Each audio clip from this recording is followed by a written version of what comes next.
बिस्मिल्लाहिर्रहमानिर्रहीम। अस्सलाम वालेकुम। उम्मीद करती हूँ कि आप सब लोग बिल्कुल खैरियत से हैं। आज की वीडियो में हम लोग एक्सरसाइज 14B के क्वेश्चन नंबर 11 से स्टार्ट करेंगे और इसके फर्दर क्वेश्चंस को भी सॉल्व करेंगे। तो क्वेश्चन नंबर 11 है a square minus 3a whole square minus 38 a square minus 3a minus 80। अब ये क्वेश्चन आपको देखने में बहुत ही बड़ा लग रहा होगा, लेकिन ये वही क्वेश्चंस हैं जिस तरह से हमने प्रीवियस क्वेश्चन को सॉल्व किया है। ये बिल्कुल वैसा ही क्वेश्चन है और आगे के भी वैसे ही होंगे। अब आप ए स्क्वायर माइनस 3a को कंसिडर कर सकते हैं। A square minus 3a is equals to x. ये आप समझ सकते हैं कि ये क्या है, x है और x पर स्क्वायर। तो आपने इसे x ही कंसिडर करना है कि ये जो वैल्यू है ये आप समझेंगे कि ये क्या है, x है, ताकि आप इसे इजीली सॉल्व कर सकें। अब उसके बाद हमारे पास है 38 और यहाँ पर है 80। यहाँ पर कुछ भी नहीं है, सब वेरिएबल्स हैं, तो इसका मतलब ये है कि इनके साथ 1 मौजूद है और 1 को हम 80 से जब मल्टीप्लाई करवाएंगे, यानी जो मिडिल टर्म ब्रेक मेथड को अप्लाई करेंगे, तो हमारे पास प्रोडक्ट आ जाएगी माइनस 80 की। यानी हमें कोई ऐसी वैल्यूज़ में 80 को रिजॉल्व करना होगा कि जब मल्टीप्लाई करवाएं तो माइनस 80 आए और जब उन्हें ऐड या सब्ट्रैक्ट करवाएं तो माइनस 38 आए, क्योंकि मिडिल टर्म हमारे पास माइनस 38 है। अब इसे सॉल्व करना स्टार्ट करते हैं कि 38 का फैक्टर बनाने के लिए कि ऐसी वैल्यू आए कि हमें ऐड या सब्ट्रैक्ट करवाएं तो 38 आए, तो हम 40 ले सकते हैं। 40 into 2, minus 40 multiply by 2 will give minus 80। Multiplication से हमें माइनस 80 मिलेगा और माइनस प्लस 2 के साथ कुछ नहीं है, मतलब प्लस है, तो माइनस प्लस होके ये माइनस होगा और 40 के साथ क्योंकि माइनस है तो माइनस की साइन भी आएगी और हमें ये माइनस 38 देगा। इसलिए हम 40 और 2 का फैक्टर यहाँ पे अप्लाई करेंगे। अब इसे क्वेश्चन को लिखते हैं, a square minus 3a whole square minus 40। अब ए स्क्वायर माइनस 3a जो वेरिएबल है वो भी लिखेंगे दोबारा, ए स्क्वायर माइनस 3a। आप ये समझे हम x लिख रहे हैं। फिर उसके बाद है हमारे पास प्लस में 2a स्क्वायर माइनस 3a और लास्ट में हमारे पास क्या है, माइनस का 80। ये लिख दिया, ये एक पूरी टर्म बन गई। अब इन्हें हम सॉल्व करते हैं पेयर बना के, a square minus 3a whole square और यहाँ पर माइनस का 40 ए स्क्वायर माइनस 3 है। ये क्या है, ये एक पेयर है पूरा। अब इसे सॉल्व किस तरह करेंगे, ए स्क्वायर माइनस 3 यहाँ भी है और यहाँ भी है, तो एक हम कॉमन ले लेते हैं, ए स्क्वायर माइनस 3a। अब इसमें रह क्या जाएगा, a square minus 3a whole square है और ये भी ए स्क्वायर माइनस 3 है, यानी दोनों में से एक कट हो गया और बचा ए स्क्वायर माइनस 3a। ठीक है, और इस वाली टर्म में हमारे पास ए स्क्वायर माइनस 3a और ए स्क्वायर माइनस 3a कट हो गया और बचा 43। अब ये जो पेयर है यहाँ पर 2 और 80, तो यहाँ पर 2 कॉमन आएगा क्योंकि 2 जो है वो खुद को भी कैंसिल करेगा और 80 को भी सॉल्व कर सकता है, तो इसलिए हम यहाँ प्लस 2 कॉमन लेंगे। जिस तरह यहाँ ए स्क्वायर माइनस 3a कॉमन लिया है, उसी तरह यहाँ पर प्लस 2 कॉमन आएगा। अब प्लस 2 ये दोनों कैंसिल हो गए, तो यहाँ क्या बच गया, ए स्क्वायर माइनस 3a। उसके बाद 80 है, 80 क्या करेगा, 2 इससे सॉल्व कर देगा, तो यहाँ पर क्या बच जाएगा, माइनस का 40। अब ये ब्रैकेट ए स्क्वायर माइनस 3a माइनस 40 और ए स्क्वायर माइनस 3a माइनस 40 दोनों सेम हो गए, तो एज यूजुअल हम इसमें से एक कॉमन ले लेंगे, तो हमारे पास बनेगा ए स्क्वायर माइनस 3a माइनस 40।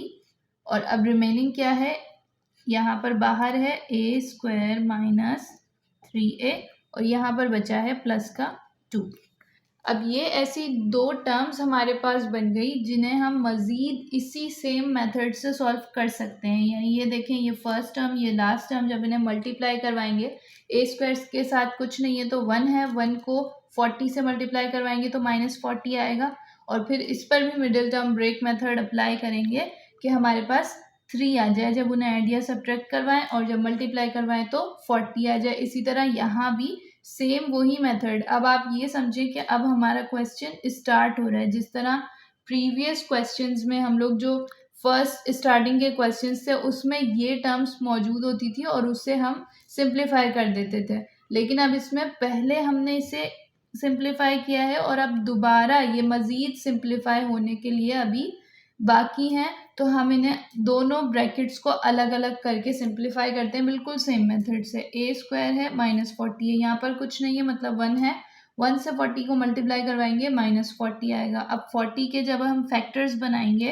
कि उसे ऐड या सब्ट्रैक्ट करवाएं तो हमारे पास 3 आ जाए और मल्टीप्लाई करवाएं तो 40 आ जाए, तो 8 5 ज़ा 40 होता है, तो हम 8 और 5 दोनों फैक्टर्स को ले सकते हैं। तो यहाँ पर आएगा ए स्क्वायर -8a -+5, क्योंकि माइनस का 3 चाहिए तो बड़ी वैल्यू के साथ हमें माइनस लगाना होगा। फिर उसके बाद है हमारे पास -40, एक ये बन गया और सेकंड अब ये ब्रैकेट है, तो माइनस का 3 ये चाहिए और मल्टीप्लाई करवाएं तो 2 आए, तो -1 और -2 हम दोनों फैक्टर में इसे रिजॉल्व कर सकते हैं। ए स्क्वायर -2a -a लिख देंगे, इसका मतलब ये है कि यहाँ पर 1 है +2, ये एक हमारे पास सॉल्व हो गया। अब इसमें 4 टर्म्स आ गई दोनों ब्रैकेट्स में, तो 2 के पेयर बना लेंगे। यहाँ पर हमारे पास क्या है, ए स्क्वायर -8 है, तो दोनों में ए कॉमन है, ए कॉमन ले लिया। ए स्क्वायर से ए कैंसिल हुआ तो क्या बचेगा, सिर्फ एक ए, माइनस ए से ए कैंसिल हुआ तो क्या बचेगा 8। फिर उसके बाद में +5 है, 5 खुद को भी सॉल्व करेगा और 40 को भी सॉल्व करेगा, इसलिए हम +5 को कॉमन ले लेंगे। यहाँ पर बचेगा a माइनस और 5 8 ज़ा 40 होता है, तो यहाँ पर आएगा 8। अब ये हमने ब्रैकेट बना लिया। सेकंड हमारे पास दो पेयर हो गए, -2a -1, तो यहाँ पर a स्क्वायर -2a में क्या कॉमन है, a कॉमन है यहाँ पर भी। उसके बाद ए स्क्वायर से ए कट हुआ तो सिर्फ एक ए बच जाएगा, माइनस का यहाँ पर हमारे पास क्या है 2 बचेगा, ए से ए कट हो जाएगा। उसके बाद यहाँ 1 खुद को भी सॉल्व करेगा और 2 को भी सॉल्व करेगा, इसलिए हम -1 ले लेंगे कॉमन में और हमारे पास बचेगा a माइनस प्लस माइनस की साइन और 2। हमारे पास a -8 और a -8 दो ब्रैकेट सेम हो गए, तो हम एक कॉमन ले लेंगे a -8 और यहाँ पर अब रिमेनिंग क्या है a और यहाँ पर है +5। ये हमारे पास ये पूरा ब्रैकेट सॉल्व हो गया। यहाँ पर a -2 सेम है, तो पहले वो लिख लेंगे a -2 और यहाँ रिमेनिंग क्या है a बचा है और यहाँ पर हमारे पास -1 बचा है। ये हमारे पास इस क्वेश्चन का आंसर आ गया। आप चाहें तो इन वैल्यूज़ को अरेंज भी कर सकते हैं। सबसे पहले माइनस वाली वैल्यूज़ होंगी a -1, फिर a -2, फिर a -8 और फिर लास्ट में प्लस वाली वैल्यू a +5, और चाहे तो इसे ऐसे भी रख सकते हैं। ये क्वेश्चन बिल्कुल सही होगा। इसमें सिर्फ हमें सारे जो पूरा स्टेप बाय स्टेप बहुत ध्यान से सिर्फ उसको स्टेप बाय स्टेप सॉल्व करते जाना है। क्वेश्चन बिल्कुल भी मुश्किल नहीं है, सिर्फ वैल्यूज़ बड़ी हैं, इसलिए उनको सिंप्लीफाई करना बहुत ज़्यादा स्टेप्स में हो गया है। अब क्वेश्चन नंबर 12 है हमारे पास, a + b + c whole square -4a + b + c -21। अब ये जो a + b + c whole square और यहाँ पर a + b + c है, इससे आप परेशान ना हो बिल्कुल भी, क्योंकि इसे हमने सपोज करना है कि ये क्या है। आप ऐसा सोच लें कि ये x है, जैसे कि प्रीवियस क्वेश्चंस में होता था। जस्ट ये कंफ्यूज करने के लिए दिया गया है, तो आप ऐसे सोच सोच के लिखेंगे कि हम a + b + c नहीं लिख रहे, हम x लिख रहे हैं, ताकि आप कंफ्यूज ना हो। अब मिडिल टर्म ब्रेक मेथड से इसे करते हैं। यहाँ पर कुछ भी नहीं है, तो इसका मतलब x के साथ क्या होता था 1, तो यहाँ पे भी 1 होगा और यहाँ पर लास्ट टर्म है हमारे पास 21, तो 1 × 21 करवाएंगे तो ये माइनस का है, इसलिए हमारी प्रोडक्ट होगी -21। यानी हमें किसी ऐसे दो फैक्टर्स में इसे रिजॉल्व करना होगा कि जब मल्टीप्लाई करवाएं तो -21 आए और जब ऐड या सब्ट्रैक्ट करवाएं तो हमारे पास -4 आए, जो कि हमारी मिडिल टर्म है। तो हम 21 को आराम से कर सकते हैं, 7 3 ज़ा 21 होता है, तो जब हम -7 × +3 करवाएंगे तो हमारे पास प्रोडक्ट में मल्टीप्लिकेशन की प्रोडक्ट 21 आएगी, नेगेटिव होगी जो कि, और जब इनको माइनस प्लस माइनस करवाएंगे और साइन क्योंकि बड़ी वैल्यू के साथ है इसलिए यहाँ पर साइन भी आएगी, -4 आ जाएगा। और यही हमारी क्वेश्चन की नीड है, इसलिए हम 7 और 3 के फैक्टर में इसे रिजॉल्व करेंगे। अब क्वेश्चन को लिखते हैं a + b + c whole square -7। अब a + b + c वेरिएबल जो है दोनों के साथ लगेगा, तो a + b + c और प्लस का 3 है हमारे पास, तो +3 a + b + c और यहाँ पर क्या है -21। अब ये 2 पेयर बन गए, एक पेयर ये हो गया और एक पेयर इन 2 वैल्यूज का हो गया। a + b + c whole square है और यहाँ पर भी ये मौजूद है, तो दोनों को कॉमन कर लेते हैं, a + b + c, ये हमारे पास कॉमन आ गया। अब इससे ये कट हो गया क्योंकि ये पावर स्क्वायर है, तो इसका मतलब ये 2 हैं टर्म्स, तो a + b + c से ये कट हो गया, तो हमारे पास बचेगा एक a + b + c, a + b + c। और यहाँ आते हैं तो a + b + c से ये कैंसिल हो जाएगा, तो सिर्फ क्या बचा -7। एक हमारे पास ये हो गई टर्म। नेक्स्ट पेयर है हमारे पास 3 और 21। 3 जो है वो सॉल्व करेगा अपने आप को भी और 21 को भी, इसलिए हमें +3 कॉमन लेना होगा।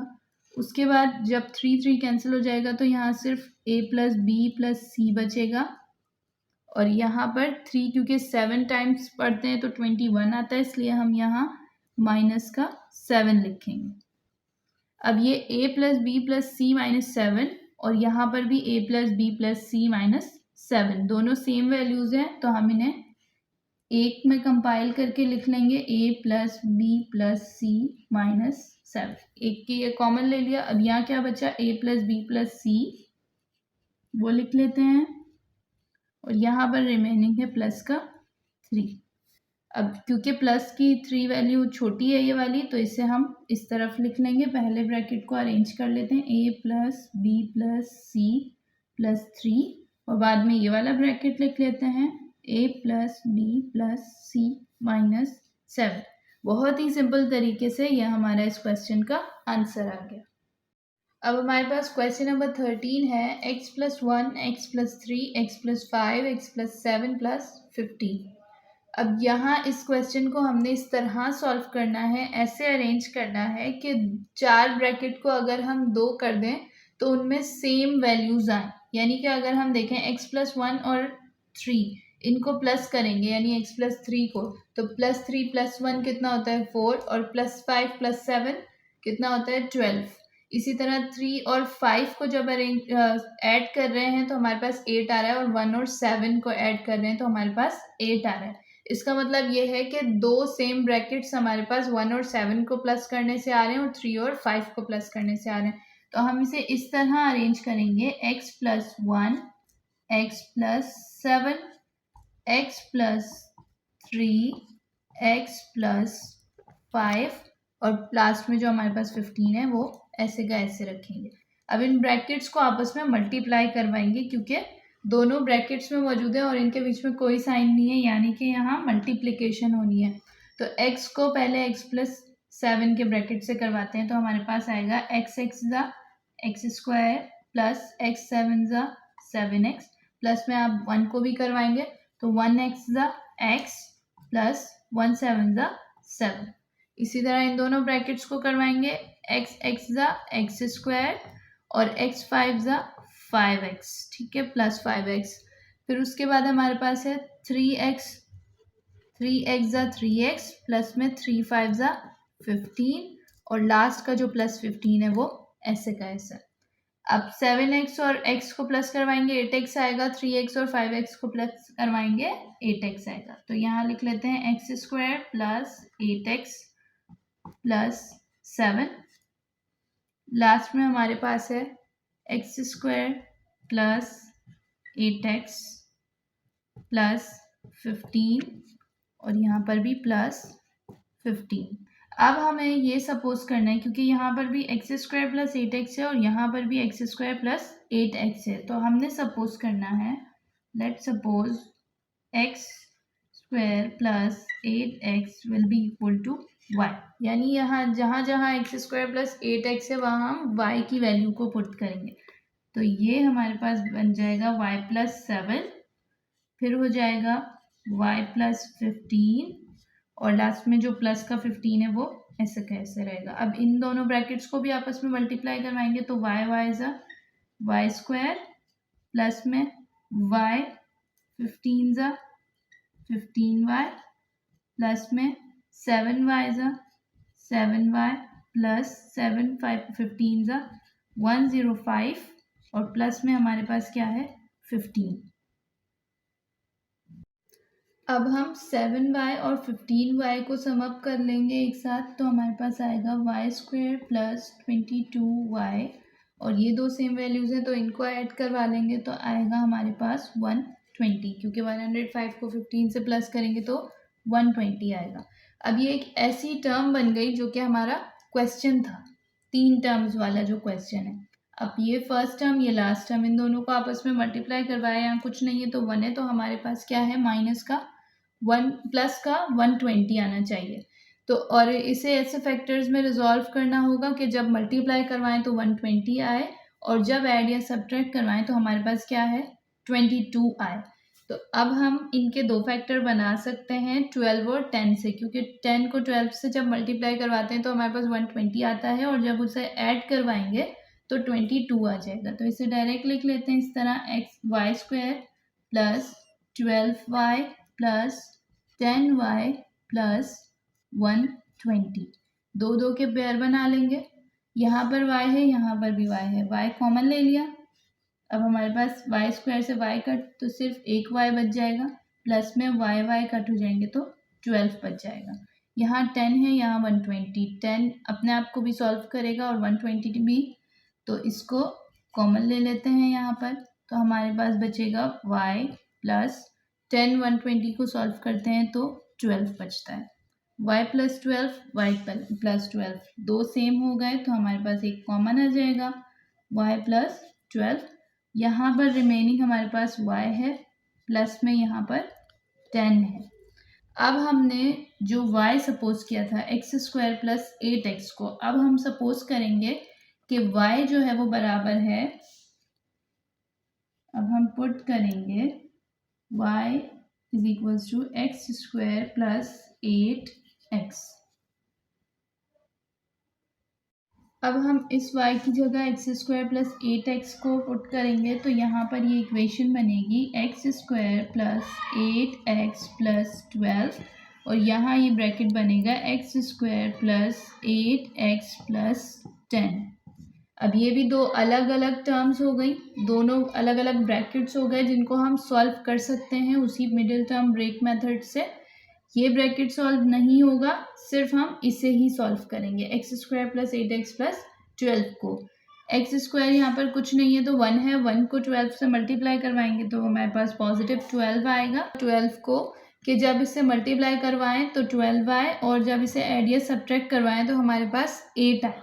तो 6 2 12 होता है और उन्हें जब ऐड करवाते हैं तो हमारे पास 8 आता है। तो हम यहाँ इसे 6 और 2 के फैक्टर में रिजॉल्व कर सकते हैं, x square plus 6x plus 2x plus में 12 और बाकी ये पूरा ब्रैकेट ऐसे ही लिखेंगे x square plus 8x plus 10। अब ये दो दो के पेयर बन जाएंगे एक्स स्क्वायर प्लस 6x, दोनों में x कॉमन है हमारे पास, यहाँ से एक कैंसिल हुआ एक x बच गया प्लस में 6 बच गया, x से x कैंसिल हो गया। उसके बाद 2x और 12 2 कॉमन होगा क्योंकि 2 खुद को सॉल्व करेगा और 12 को भी, यहाँ पर x बचेगा 2 से 2 कैंसिल हो गया प्लस में 2 6 12 होता है। आगे का पूरा ब्रैकेट सेम रहेगा x square plus 8x plus 15। अब x प्लस 6 और x प्लस 6 दोनों सेम है तो हम इन्हें कॉमन ले लेते हैं और अब रिमेनिंग हमारे पास x, यहाँ पर क्या है 2 और बाकी पूरी जो ब्रैकेट है उसे सेम लिखेंगे x square plus 8x plus 15। अब यहाँ पर ये छोटी वैल्यू 2 है तो इसे अरेंज कर लेते हैं x plus 2 x plus 6 x square plus 8x plus 15। ये हमारा इस क्वेश्चन का आंसर। तो आज की इस वीडियो में हम लोगों ने एक्सरसाइज 14B के क्वेश्चन नंबर 11, 12 एंड 13 को सॉल्व किया है। क्योंकि ये क्वेश्चंस थोड़े लेंदी हैं, सिंपल हैं, बिल्कुल हमें सिंपल पैटर्न से करने हैं। जो पैटर्न पूरी एक्सरसाइज में यूज हुआ है बिल्कुल वैसे ही करने हैं, लेकिन सिर्फ इनमें वैल्यूज बढ़ी हैं तो हमें इनके स्टेप्स ज़्यादा करने पड़ रहे हैं। तो इन क्वेश्चंस की आप बार बार प्रैक्टिस करें ताकि ये आप लोगों को अच्छे तरीके से आ सकें। जो फर्दर क्वेश्चंस हैं उनको हम इंशाल्लाह नेक्स्ट वीडियो में सॉल्व करेंगे। तब तक के लिए थैंक यू सो मच। अल्लाह हाफिज़।